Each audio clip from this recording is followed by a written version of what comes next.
En el año 270 después de Cristo, en la próspera ciudad portuaria de Patara, en lo que hoy es Turquía, nació un niño destinado a convertirse en el santo más querido por los niños de todo el mundo.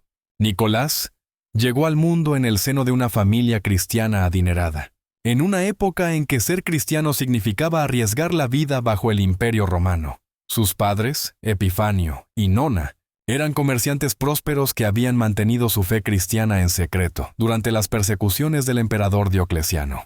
Habían esperado un hijo durante años, y cuando finalmente nació Nicolás, lo consideraron un regalo directo de Dios. Este niño es especial, decía Nona mientras amamantaba al pequeño Nicolás. Mira cómo me mira, como si entendiera cada palabra que le digo. Desde sus primeros días, Nicolás mostró signos extraordinarios que asombraban a sus padres. Según las tradiciones más antiguas, el bebé Nicolás se incorporaba por sí solo durante las oraciones familiares, y cuando su madre lo bañaba, permanecía completamente inmóvil y silencioso, como si estuviera en adoración. Epifanio, le decía Nona a su esposo. Este niño tiene algo divino. Cuando oro con él en brazos, siento una paz que nunca había experimentado. Pero el primer milagro documentado de Nicolás ocurrió cuando tenía apenas 6 meses. Durante una tormenta terrible que amenazaba con hundir los barcos en el puerto de Pátara, Nona llevó al bebé hasta la ventana que daba al mar. Según testigos de la época, en el momento en que Nicolás extendió sus pequeñas manos hacia las aguas embravecidas, la tormenta se calmó completamente. «Es imposible», gritaron los marineros desde el puerto. «Las olas se han detenido como si hubieran recibido una orden». Los padres de Nicolás comprendieron que tenían en sus brazos a un niño elegido por Dios para algo extraordinario. Conforme Nicolás crecía, su generosidad natural se manifestaba de maneras que preocupaban y maravillaban a sus padres al mismo tiempo. Cuando cumplió 5 años, ya era famoso en toda Patara por regalar sus juguetes a los niños pobres que veía en las calles. «Nicolás», le decía a su padre, «no puedes dar todo lo que tienes. Nosotros trabajamos mucho para comprarte esas cosas». «Pero papá», respondía el pequeño Nicolás con una seriedad impropia de su edad, «Jesús dijo que es mejor dar que recibir. ¿No es así?». La lógica infantil de Nicolás era irrefutable, pero su generosidad iba más allá de lo razonable. Cuando su madre preparaba comidas especiales para la familia, Nicolás insistía en llevar la mitad a familias necesitadas del vecindario. «Mamá», decía Nicolás tirando de la túnica de Nona, «la familia de al lado no tiene que comer hoy. ¿Podemos compartir nuestra cena con ellos?». «Hijo», le respondía Nona, «siempre pensamos en los demás, pero también tenemos que comer nosotros». «Pero Jesús alimentó a 5,000 personas con solo 5 panes», insistía Nicolás. «Si compartimos lo nuestro, Él proveerá para nosotros también». Esta confianza absoluta en la providencia divina caracterizaría toda la vida del futuro San Nicolás. Cuando Nicolás cumplió 10 años, sus padres decidieron enviarlo a estudiar con su tío, que era obispo de la cercana ciudad de Mira. El tío Nicolás, que llevaba el mismo nombre, era uno de los teólogos cristianos más respetados de Asia Menor. «Hermano», le dijo el obispo Nicolás a Epifanio, «tu hijo tiene una mente extraordinaria para la teología. A los 10 años, entiende conceptos que a los seminaristas adultos les cuesta años comprender». El joven Nicolás devoraba las escrituras con una pasión que asombraba a sus maestros. Memorizó completamente los 4 evangelios antes de cumplir 12 años, y podía citar de memoria largos pasajes de San Pablo. Pero lo que más impresionaba a su tío obispo no era solo su inteligencia, sino su comprensión profunda del corazón del mensaje cristiano. «Tío», le preguntó Nicolás cuando tenía 13 años, «¿por qué Jesús nació pobre si era el Hijo de Dios? ¿No podría haber nacido en un palacio? ¿Tú qué piensas, sobrino?». Y le respondió el obispo, «Creo que nació pobre para enseñarnos que Dios ama especialmente a los pobres», contestó Nicolás. «Y para que nosotros, que tenemos mucho, aprendamos a compartir con los que no tienen nada». El obispo sonrió. Su sobrino había comprendido en pocos años lo que muchos cristianos nunca llegan a entender completamente: Cuando Nicolás tenía 17 años y se preparaba para ser ordenado sacerdote, recibió la noticia más devastadora de su vida. Sus padres habían muerto en una epidemia de peste que había azotado Patara. Nicolás regresó inmediatamente a su ciudad natal para los funerales. El dolor de perder a los únicos padres que había conocido era abrumador, pero lo que más lo impactó fue descubrir que había heredado una fortuna inmensa. «Señor Nicolás», le dijo el administrador de los bienes familiares, «usted es ahora uno de los jóvenes más ricos de toda Asia Menor». Sus padres tenían propiedades, barcos, almacenes llenos de mercaderías y suficiente oro para vivir lujosamente toda la vida. Nicolás contempló todas estas riquezas con una mezcla de tristeza y determinación. «¿Para qué me sirve todo esto?», se preguntó, «si no puedo usarlo para honrar la memoria de mis padres y servir a Dios». Esa noche, arrodillado en la habitación donde habían muerto sus padres, Nicolás tomó la decisión que definiría el resto de su vida. «Señor Jesús», oró, «tú dijiste al joven rico que vendiera todo lo que tenía y lo diera a los pobres. Mis padres me dejaron estas riquezas, pero yo las pongo en tus manos. Úsame como tu instrumento para ayudar a los necesitados». En ese momento nació la generosidad legendaria que haría de Nicolás el modelo de todos los que regalan en Navidad. El primer gran milagro de generosidad de Nicolás ocurrió pocos meses después de la muerte de sus padres.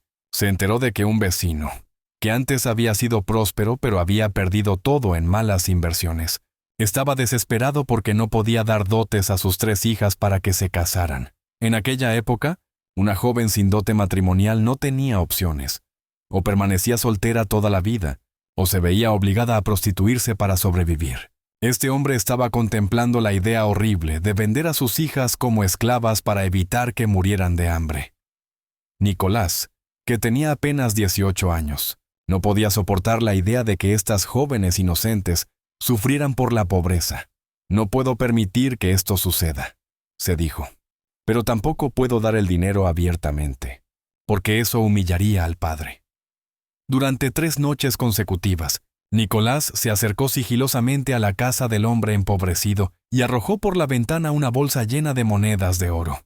Cada bolsa contenía exactamente la cantidad necesaria para la dote de una de las hijas. La primera noche, el padre despertó por el ruido de la bolsa que había caído al piso de su habitación. «¡Es un milagro!», gritó despertando a toda la familia. «Dios ha enviado la dote para nuestra hija mayor». La segunda noche, lo mismo. El hombre comenzó a sospechar que tenían un benefactor humano, pero no podía imaginar quién. La tercera noche, el padre se quedó despierto, esperando para descubrir la identidad de su generoso benefactor. Cuando vio a Nicolás arrojando la tercera bolsa por la ventana, corrió tras él. «¡Joven Nicolás!», le gritó. «Eres tú quien ha salvado a mis hijas. ¿Cómo podré agradecerte?» «No me agradezcas a mí», respondió Nicolás. «Agradece a Dios, que es quien me permite ser su instrumento. Y por favor, no le digas a nadie lo que has visto». Pero el padre, desbordado de gratitud, no pudo mantener el secreto. La historia se extendió por toda Patara, y Nicolás se convirtió en el héroe anónimo de todos los necesitados. La fama de la generosidad de Nicolás se extendió por toda Asia Menor. Cuando tenía apenas 22 años, ocurrió algo completamente inesperado. Murió el obispo de Mira, y los clérigos de la ciudad no podían ponerse de acuerdo sobre quién debería ser su sucesor. Decidieron pasar una noche en oración, pidiendo a Dios que les mostrara su voluntad. El obispo más anciano de la región tuvo un sueño en el que una voz divina le decía: «El primer hombre llamado Nicolás que entre mañana en la catedral será el nuevo obispo». «Es imposible», pensó el anciano obispo al despertar. «Nicolás es muy joven, apenas tiene 22 años». Pero al día siguiente, cuando los clérigos se reunieron en la catedral para continuar sus deliberaciones, el primer hombre que entró fue efectivamente Nicolás, que venía simplemente a orar como hacía cada mañana. «Joven Nicolás», le dijeron los obispos, «Dios te ha elegido para ser el nuevo obispo de Mira. Eso es imposible». Protestó Nicolás. «Soy demasiado joven, demasiado inexperto. Debe haber un error. No hay error, insistieron los obispos. Dios te ha señalado claramente. Nicolás aceptó finalmente, convirtiéndose en uno de los obispos más jóvenes de la historia del cristianismo. Su primera decisión como obispo fue distribuir completamente su herencia entre los pobres, las viudas, los huérfanos y los marineros en dificultades. Un obispo debe ser padre de los pobres antes que señor de los ricos, declaró en su primera homilía. Como obispo de Mira, Nicolás se enfrentó a uno de los periodos más turbulentos de la historia cristiana primitiva. La herejía arriana, que negaba la divinidad de Jesucristo, se estaba extendiendo por todo el imperio, causando divisiones terribles en la Iglesia. En el año 325, el emperador Constantino convocó el famoso Concilio de Nicea para resolver definitivamente la controversia arriana. Nicolás, aunque era uno de los obispos más jóvenes presentes, se distinguió como uno de los defensores más apasionados de la ortodoxia cristiana. Hermanos, declaró Nicolás ante la asamblea de obispos, si negamos que Jesús es verdaderamente Dios, estamos negando la salvación misma. Solo Dios puede redimir a la humanidad del pecado.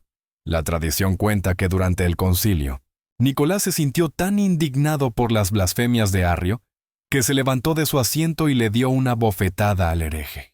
Este acto impulsivo causó que fuera temporalmente despojado de sus insignias episcopales.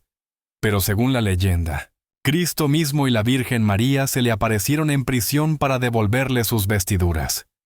Nicolás, le dijo Cristo en la visión, tu celo por la verdad me agrada, aunque debes aprender a controlar tu temperamento. Este episodio muestra el lado menos conocido de San Nicolás. No era solo el anciano bondadoso que la tradición navideña presenta, sino un joven obispo apasionado, dispuesto a luchar ferozmente por defender la fe. Como obispo de una ciudad portuaria, Nicolás se convirtió naturalmente en el protector especial de los marineros. Sus milagros en el mar se hicieron legendarios en toda la región mediterránea. El más famoso ocurrió durante una tormenta terrible que amenazaba con hundir un barco lleno de peregrinos que se dirigían a Tierra Santa.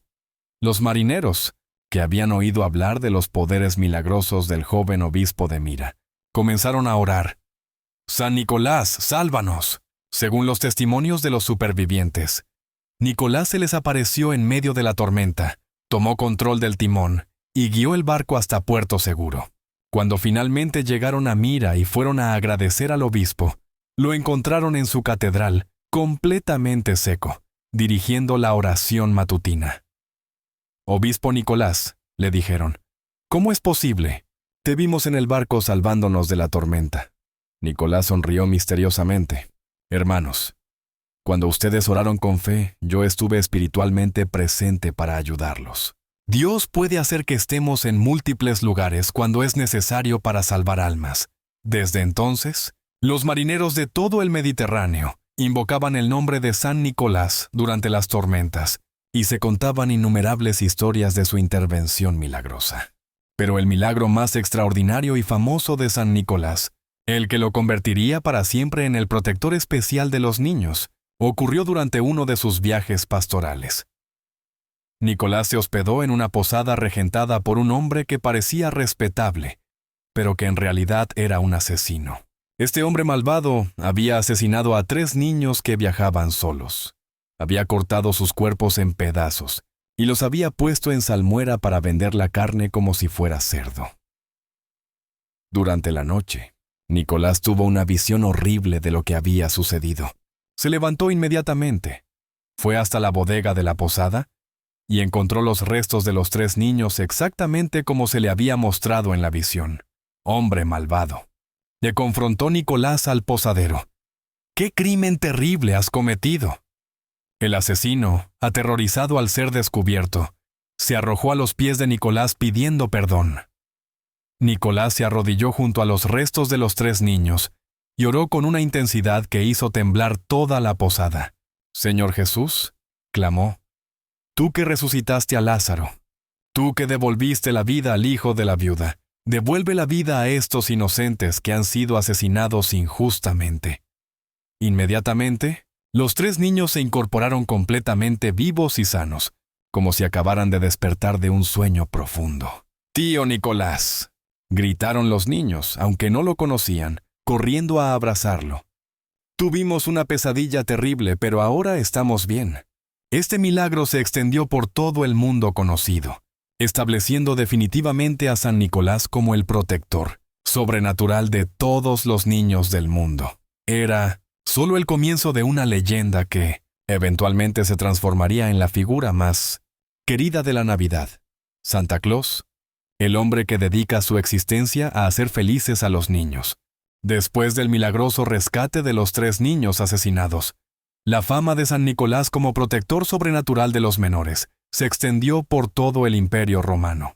Los padres de familia comenzaron a viajar desde provincias lejanas para pedir su bendición sobre sus hijos.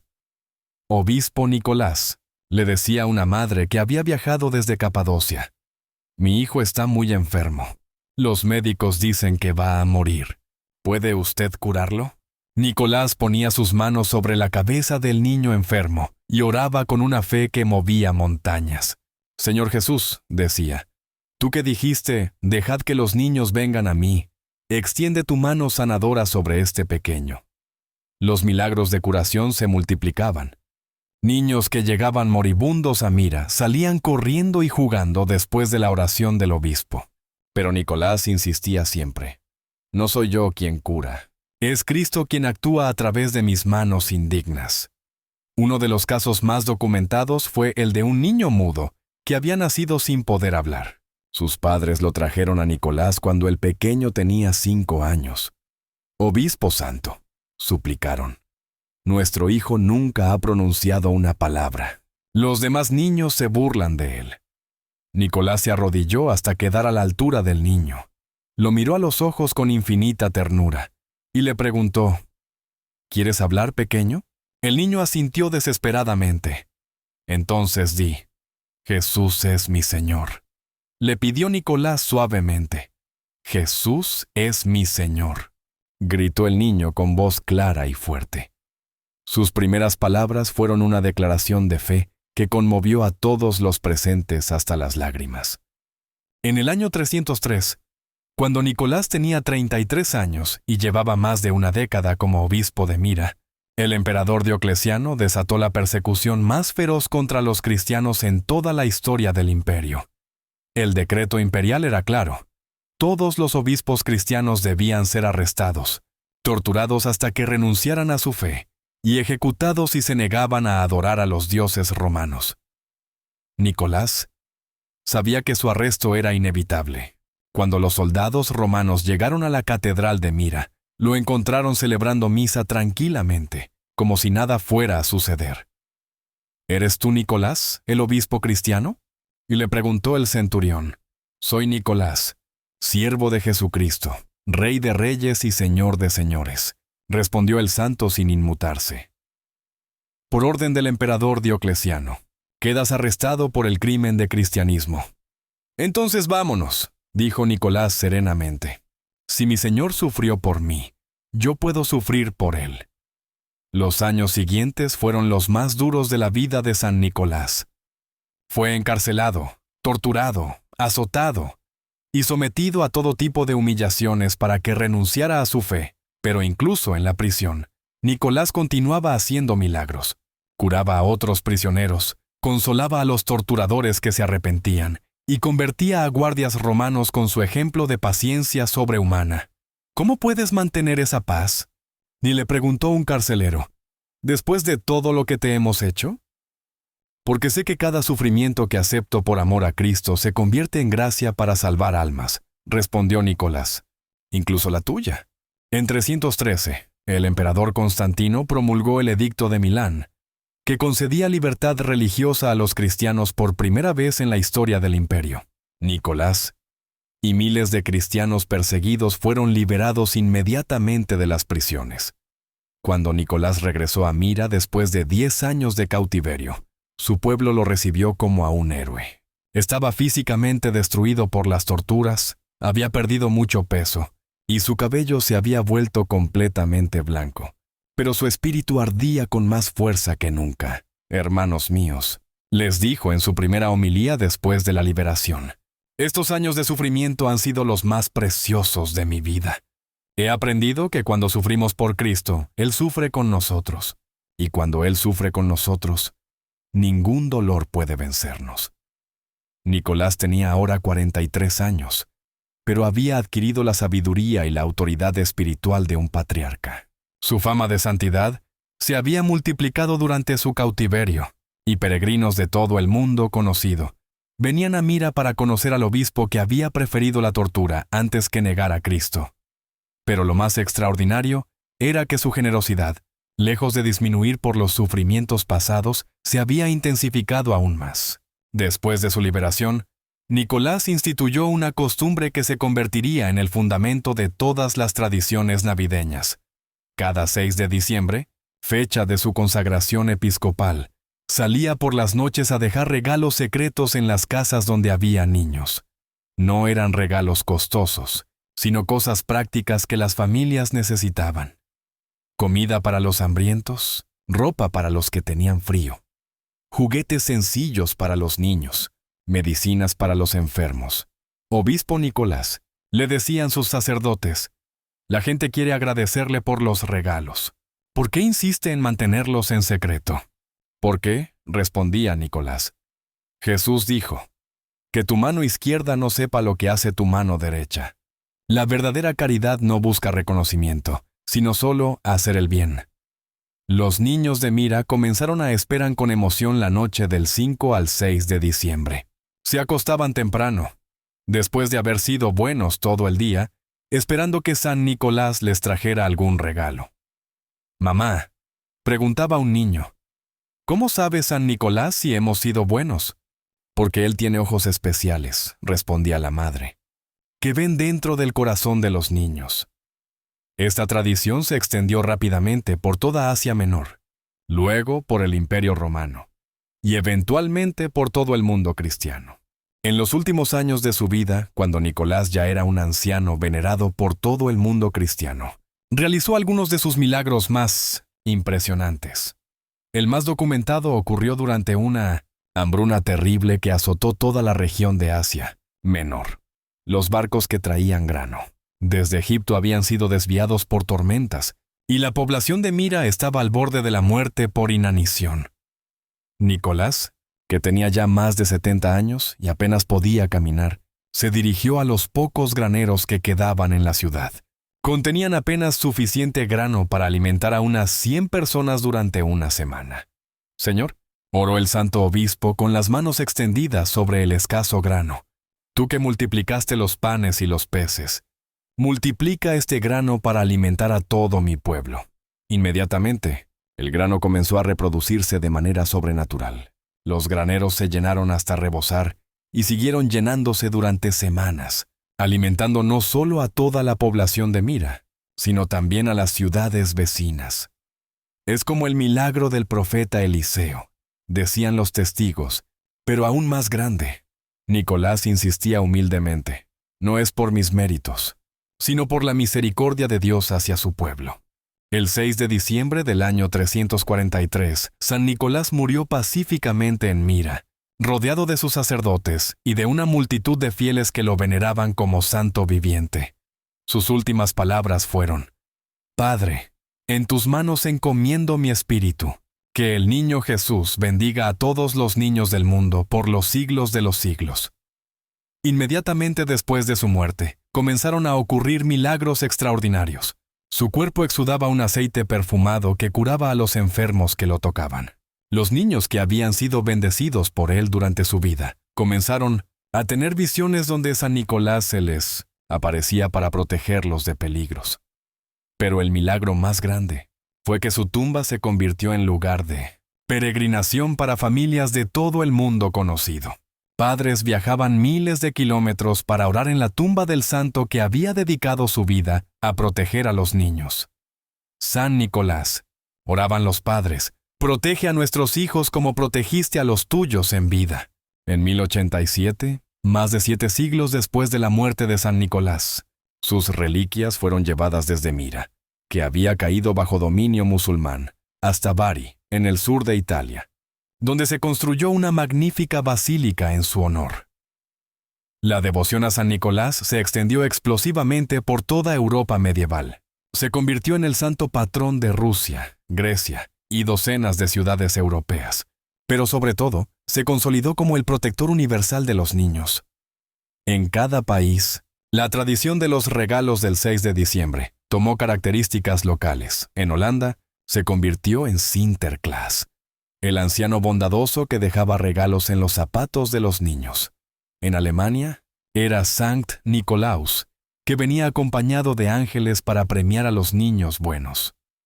En Francia, era Sant Nicolás, el protector especial de los estudiantes y los niños.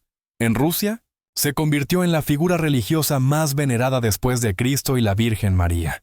La transformación de San Nicolás en Santa Claus comenzó cuando los colonos holandeses llevaron la tradición de Sinterklaas a Nueva Ámsterdam, la futura Nueva York.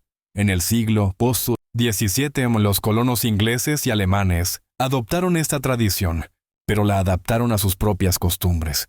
Gradualmente, la fecha de los regalos se trasladó del 6 de diciembre al 25 de diciembre, fusionándose con la celebración de la Navidad.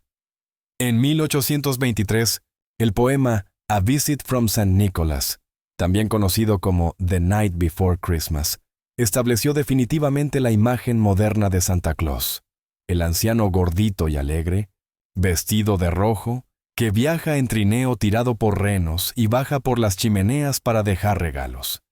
Pero todos estos elementos fantásticos tenían sus raíces en la vida real del santo obispo de Mira. Los regalos secretos nocturnos, la tradición de San Nicolás de dar en secreto, la entrada por chimeneas, las bolsas de oro arrojadas por las ventanas, el conocimiento de quién es bueno o malo, su don sobrenatural de leer corazones, el amor especial por los niños, su dedicación total a proteger a los menores, la generosidad sin límites, su distribución de toda su herencia entre los pobres. Hoy en día, más de 1600 años después de la muerte de San Nicolás, su espíritu sigue vivo en cada regalo de Navidad, en cada sonrisa de un niño que encuentra juguetes bajo el árbol, en cada acto de generosidad durante las fiestas navideñas. Millones de padres en todo el mundo perpetúan su memoria cada Navidad, manteniendo viva la tradición de dar en secreto, de hacer felices a los niños, de recordar que el verdadero espíritu navideño consiste en dar, no en recibir. Santa Claus puede parecer un personaje de fantasía para el mundo moderno, pero está basado en un hombre real que vivió una vida de santidad extraordinaria. Un joven obispo que prefería la cárcel antes que negar su fe, que distribuyó toda su fortuna entre los pobres, que resucitó niños muertos, que protegió a los inocentes y que estableció la tradición más hermosa de la humanidad: hacer felices a los niños sin esperar nada a cambio. San Nicolás de Bari sigue siendo invocado por millones de personas alrededor del mundo. Los padres le piden que proteja a sus hijos de todo peligro. Los marineros lo invocan durante las tormentas en el mar. Los comerciantes piden su bendición para sus negocios honestos. Los niños le rezan para que los ayude a ser buenos. Las personas generosas piden su ejemplo para dar con alegría. En Rusia, es tan venerado que se le conoce simplemente como San Nicolás el Milagroso. En Italia, miles de peregrinos visitan su basílica en Bari cada año.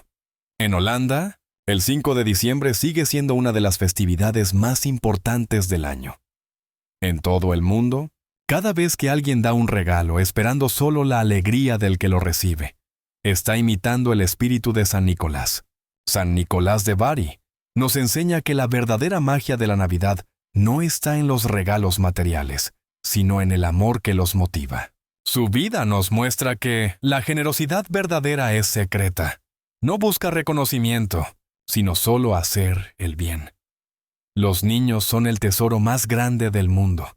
Merecen protección, amor y alegría. Dar produce más felicidad que recibir.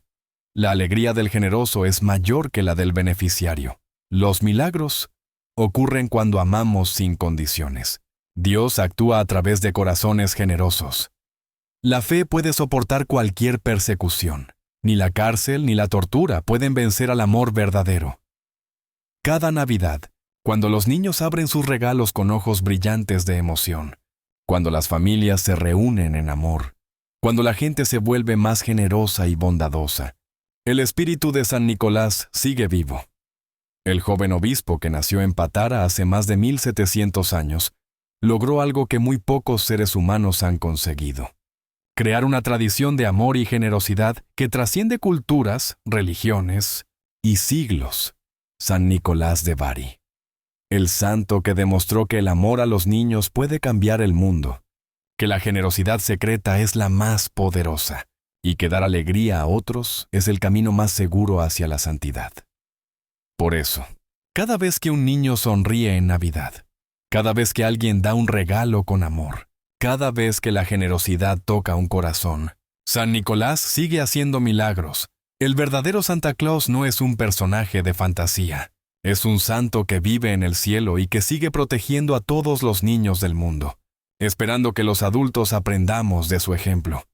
Que la mayor alegría de la vida consiste en hacer felices a otros, especialmente a los más pequeños e inocentes. ¡Jo, jo, jo! La risa de Santa Claus es en realidad la alegría eterna de San Nicolás de Bari, el obispo santo que convirtió la Navidad en la fiesta más hermosa del año.